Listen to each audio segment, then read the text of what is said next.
2012. That's when I was told that I was going to be going to the University of Cincinnati. You know, I feel like UC is a hidden gem, pretty much is what it is, because I knew that I was going to an amazing school, but I didn't know what the experience would be like. But I'm so grateful to have went from point A to point B in the way that I did. Coming in, I didn't know what my major was going to be. I struggled a lot. I knew I wanted to be in the health field, and I knew I wanted to help people, but I knew that there was so much more.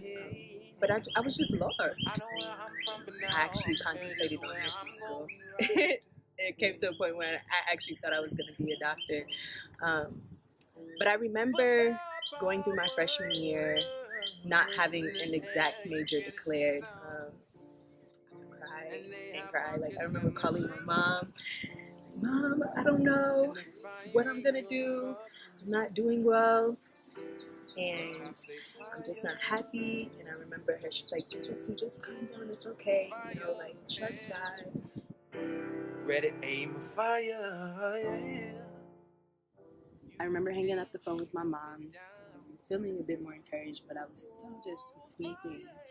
And I called my friend Nana Ma. I was like, Nana, I really need some advice, prayer, because I was stuck. I was stuck. I looked at my grades, but I looked at my dreams and my aspirations and what I hoped would fulfill the purpose that God had for me, and it just wasn't lining up. So I remember she came and she was like, Bintu, it's going to be okay, like literally helping me wipe my tears and calming me down. And it was like, just stay in prayer, like trust God. He's going to be very specific with the way that he uses me. And I was, there are no words, but I remember that same year I said, I think I need to travel. I need to see more than what I've seen already, apart from the four walls of the United States.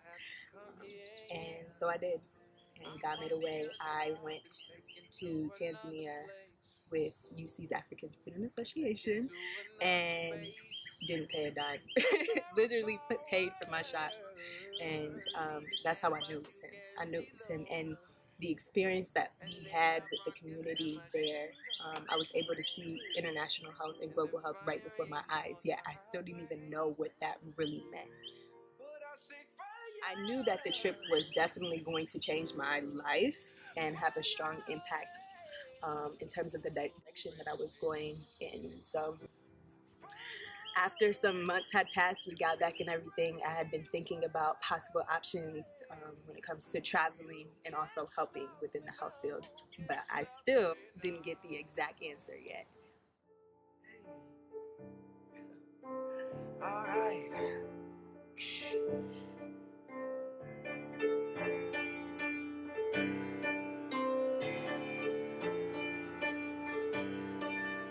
Said I'm just trying to make it straight cause it's sideways.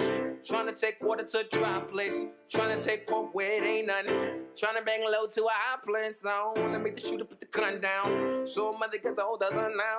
Wanna make the lame man run again. Make the blind man see the sun again. After some time, I had the opportunity to travel again and to see another version of international health. And it kept tugging at my ear, but I knew that it wasn't exactly revealed to me 100%. So I asked God, like, show me what it is that you want me to do. I'm now entering my third year and I still don't know exactly what it is. Around that time until now, there's a scripture that literally sinks within me, and it's, don't worry about anything, but instead pray about everything. Trust God, literally. Philippians 4:6-7 has brought me from point A to point B. Hey. Fire, hey. Radiating fire. Hey. You can't stop me now. Can't stop me now, no.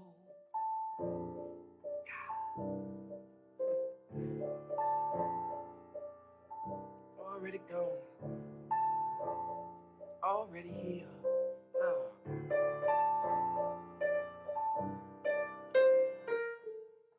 I remember, leaving that specific trip in awe. I knew that there was a next step that I had to take. Apart from all of the encouragement and prayers and advice that I've received from faculty members from AACRC, from CCH, I knew it was time for that change that I've been pondering on and thinking about. That summer, I came across a major of health promotion, education, and public health, and I read the description and I'm like, what? This is exactly what I've been looking for. This is exactly what I want to do. So I applied, and weeks later, I received the acceptance letter, and I about lost it. So it was like unwrapping a gift, but it took months to finally remove that last piece of gift wrap, just so I can see what it is that God wants me to do. And it was the best feeling ever. I remember calling my mom. I remember calling my best friends. Like, just lost it. It was history from that moment on until today.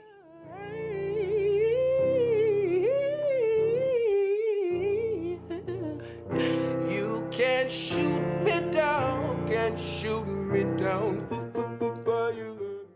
Things just started to make sense. I felt like I was actually fulfilling purpose rather than just claiming a major just so I could graduate. Days would go by, semesters would pass. We went from grades looking like going too far into the alphabet to Dean's List.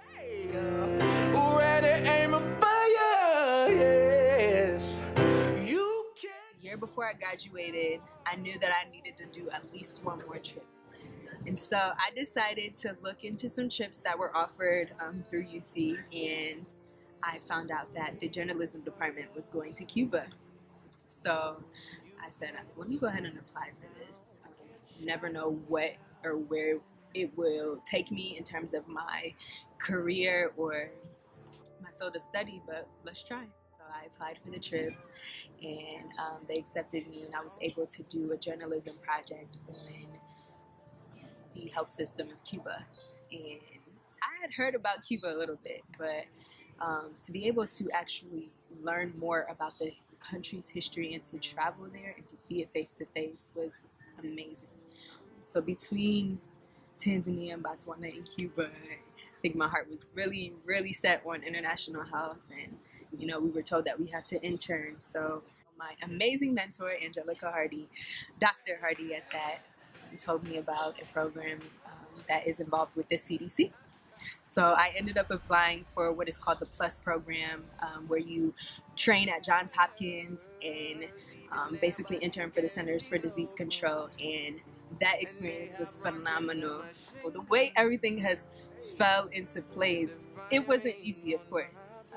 But this life isn't supposed to be easy. We're not supposed to, walk into the next day and boom, it's a rainbow. We got to get through the storm. And it just reminds me that, as I get through my journey, I was always accompanied by. He never left me. In the midst when I wanted to give up, my senior year was the absolute hardest. I think I was taking a number of credit hours. But God said, don't give up. This is literally, you're right at the finish line. So I said, all right, I actually can't do this without you. So even though I struggled with some of my classes, I was in the midst of applying for grad school. I wouldn't sleep, a number of different things that would trouble me, but he took me through up until graduation day. And the moment that I heard my name on April 29th, 2017, I was going to lose it right there on that stage. At that time, I still didn't know what was happening after graduation. I didn't know what my plans were going to be, but I had to rest in the fact that though I didn't know, he did. And that's what it comes down to. And I needed to take in the moments with my family. And I think once he reminded me of that, I was also reminded not to worry yet again. Water space. Alright. I don't know, but I guess I had to go. Guess I had to come here, yeah. I'm from the earth, but I'm officially alone, WC, and after some weeks have passed, I'd say maybe about 4 weeks ago, I received a letter in my email from Georgetown University. So this upcoming fall, I will be beginning my master's in science and global health at Georgetown in Washington, D.C. So all the glory to God. I'm grateful. fire, ready, aim, fire. So I definitely have to thank my one and only Jesus Christ. Mom, Dad, Salehi, my best friends, cousins, aunties, uncles, fathers, and staff. Thank you.